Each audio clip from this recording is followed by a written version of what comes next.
What do you think? Good? Oh, you're still recording. Oh, hi!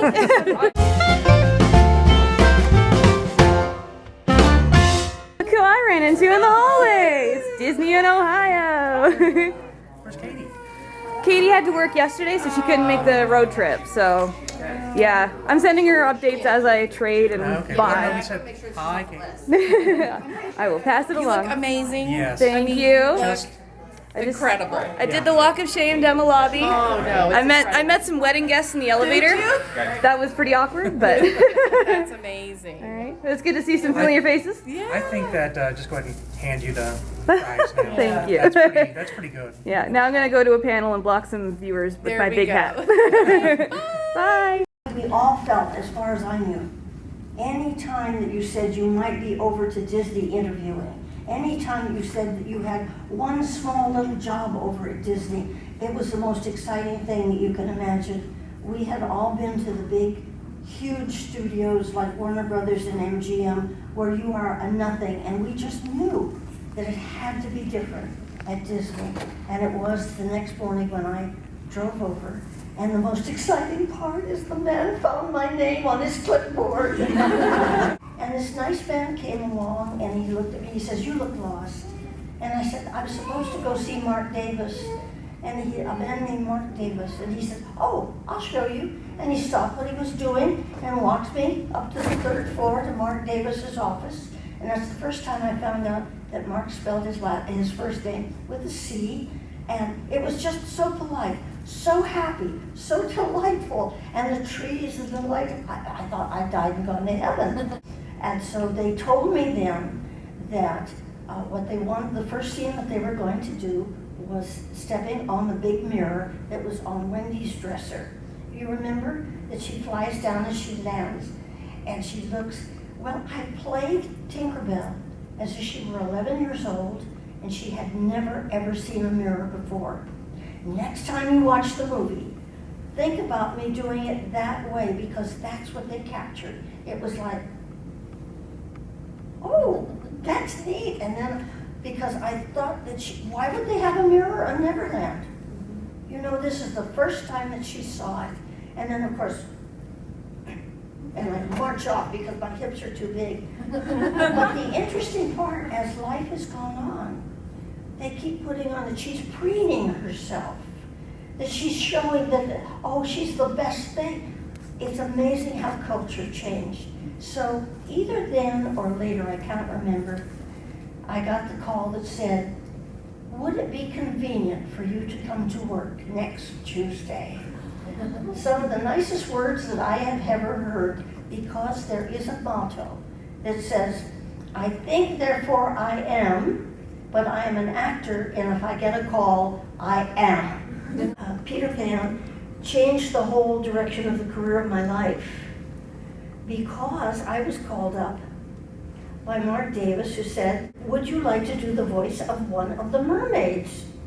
Now, I had done voices all my life in radio, and so I thought nothing of it. I said, "I'd be delighted." He said, "And would you like to be the reference model?" I said, "I'd be delighted, even more so." So I'm the red-headed mermaid. You remember the line that says, "We just wanted to drown her." And over came June Foray and Connie Hilton. They tied our legs together so that we had to slither around on this makeshift rocks and so on. June was complaining the whole time. June is the voice of Rocky, and for Rocky and Bullwinkle. And she has also given my favorite line of any line that she ever did in anything. At the end of Mulan, she was the grandmother. And she, at the very last line, she said, "Betty, you should have brought home a man." And every time I got to go to the second happiest place on earth, as far as I'm concerned, Disney Studios, I think about it and I smile and think, you know, God is good. Wow.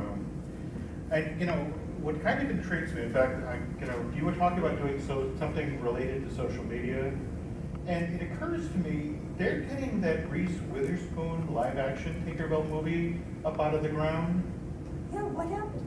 Well, no, they're still working on it. They set on a script, and I think we should try to get you in that movie. I think that would be... Oh, yeah. something just so the nod back? But there is no try, so do. Sorry. And get me in the next Star Wars, all right? I'm working on it, but I Okay. can use your help as well. First thing first, there, okay. Again, you have to understand that Margaret worked honestly, the library, there's photos out there of you working on the live action reference stage, which just bare steel frames where it's keyholes or shapes or that sort of thing. But again, Terry, you were in the middle of one of the most involved productions of the early Eisner era. I mean, you have to understand, when Michael came through the door, he was trying to signal to the world that this is a different Disney company. And so, let's do stuff with George Lucas, or let's do something with the biggest, Disney fan of the planet, Michael Jackson. So how did you end up, getting drafted for this? I tripped. I'm sorry. First of all, let me say thank you to all of the stars that came to see us today. Mary Poppins, the Princess Snow White and her prince, Mulan. I mean, I'm looking at this plethora of celebrities out there. Puppetry allowed me to act, which was my passion at the time, but not worry about my looks. Everybody looked here. And the nice thing about being a puppet is if you have a good character on your hand, I defy you to look at my face, because my face is a bit dull compared to the amazing things that a puppet can do. So I had been kind of well known because I'm so quiet. And I get a phone call and they say, "Hey, Terry, you want to work with Michael Jackson?" Okay. To be honest with you, I'm not much for music. I knew of Michael Jackson, because who didn't? And they said, "George Lucas?" I said, "Ooh, getting better." Getting better. And then they said, "Francis Ford Coppola," and I said, "I'll work for free." I love the Godfather movies. I adored Francis as a director, and to be able to work with such a genius had my heart just going pitty-pat. And they called me at home. So I'm in the studio making Whip Warriors, and they called me at home to ask me if I'd like to audition for Idie and Odie, the two bird-headed characters in Captain EO, for those of you who have not seen it. If you've seen it, then I'm repeating myself. And I came home very late at night, because that's movie hours, and got the message. And I called them back and left a message and said, "I'm on stage 11. You guys are in the production office. Just come down to stage 11 and talk to me." The next day they said, "You must not be interested because you're not returning our call." So the next day I went to the production office and I said, "Yo, Terry Harden, anybody looking for me?" And they said, "Yeah." I said, "I'm over there. So come out here, look over there. That's where I'm building creatures for Captain EO. Do you want me to audition or not?" And they're like, "You're already working on the production? Duh!" And they said, "Okay, how did I get the role?" I could lift the puppet. Seriously, not my talent. No, not my talent. Each head weighed 15 pounds, and I had to perform it for at least 10 minutes. Wow. Wow. What did that? How was I able to do that? Was I did a little film you probably don't know called Ghostbusters. And I was Sigourney Weaver's temple dog. Sigourney Weaver turns into the dog, and the guy asks me, "If we put a woman in the puppet, will it be more feminine?" If this ever happens to you, the answer is yes. Serendipity happens, but you got to go in prepared. Oh, yes. Okay? You may have a dream. It's not enough. Have you had people tell you, "Dare to dream"? Have you heard people tell you, "Dream big"? Okay? Let me tell you something. That's not enough. You got to fight for it. God is looking over a lot of people. What makes you special? Now, I'm not saying that to make you feel bad. I'm saying what makes you special. Yes. And when you know it, believe it and fight for it. Because God is going to throw you some curveballs. And for those of you who don't believe in God, I have the right to believe in God. And you have the right to believe however you want. That higher power, your life, okay, let's just say life, to be politically correct, will throw you curveballs. And if you lay down and say, "Oh, it's just not not worth it, then you're not. You're not. And every one of you in this room is worth it. I was an Imagineer, and I had just worked with him, and then I heard on the radio that a major puppeteer had passed, and I didn't know who it was. And when they said Jim Henson, I couldn't handle it. Yeah. Because that night I had talked to him, and he told me it was just a little cold, and then the next day he was gone. And Disney was so sweet. I was in the middle of making Splash Tokyo, the ride attraction if you've been in Tokyo and you ride the main drop. It's mine. And I was like, I don't know if I can continue. And they said, look, we're going to put you in another room. We just are on such a tight time schedule that way you can grieve. But if you'll just continue sculpting and get through this day, we'd love to send you home, but we just can't. And so they isolated me so that I could kind of cry and sculpt because it was just too hard. How many out here are artists? Is it true as an artist you would rather do art than poop, pee, eat, or sleep? This is Jim. This is me. But you gotta take care of number one. Jim was running 103-degree fever. He would not go to the doctor. It's been a wonderful hour, but we've got a costume contest to go out and get started, and then we've got a dinner this evening, so thank you all for coming. One more time. Just my opinion. This is Lori, Disney in Ohio. We think she looks amazing. And yes, she's going to hear me say that, and that's okay.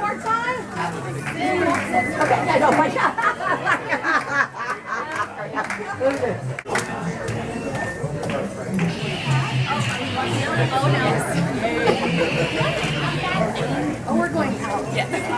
That was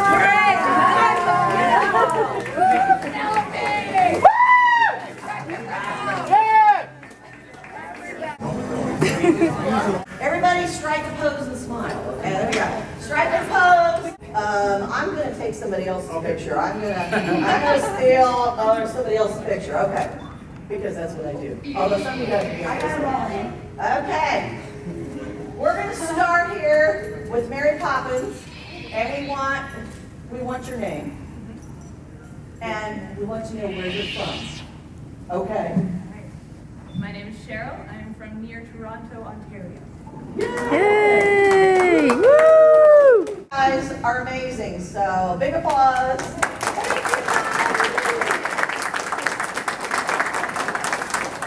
Okay, I'm gonna let you guys sit down, and the three of us judges are gonna go to the front, and we're gonna have to talk. Time to deliberate. One of my favorite characters, and I'm going to, I'm just going to give this to Mary Poppins. You are missing your bag that you can pull everything out of. Yeah. So there you go.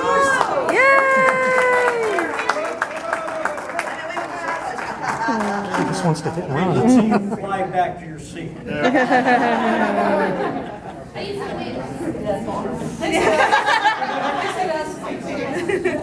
Hey, hey.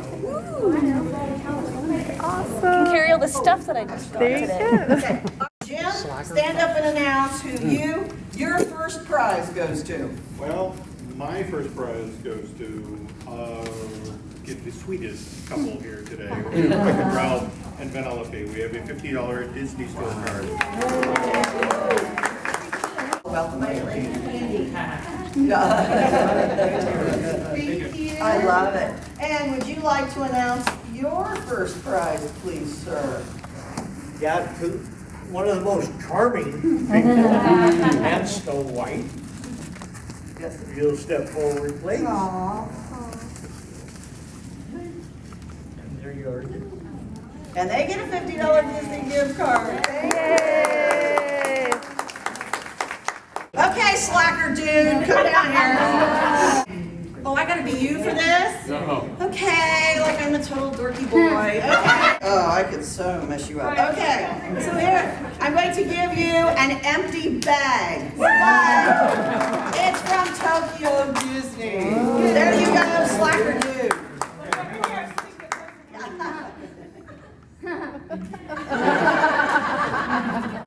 Alright, so I am back from the costume contest. I think it went well. Got a fancy new bag, so I can now safely tote all the stuff that I bought today home, which is pretty great. I'm now going to return back to my normal self and hang out with Disney in Ohio a little bit longer. We've been chatting for a while. It's been really nice to hang out with them and get to know them.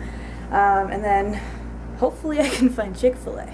We don't have it in Canada, and I want to eat it as much as I can while I'm here. So I'm gonna go do that now. But first, I am so excited to take this sucker off.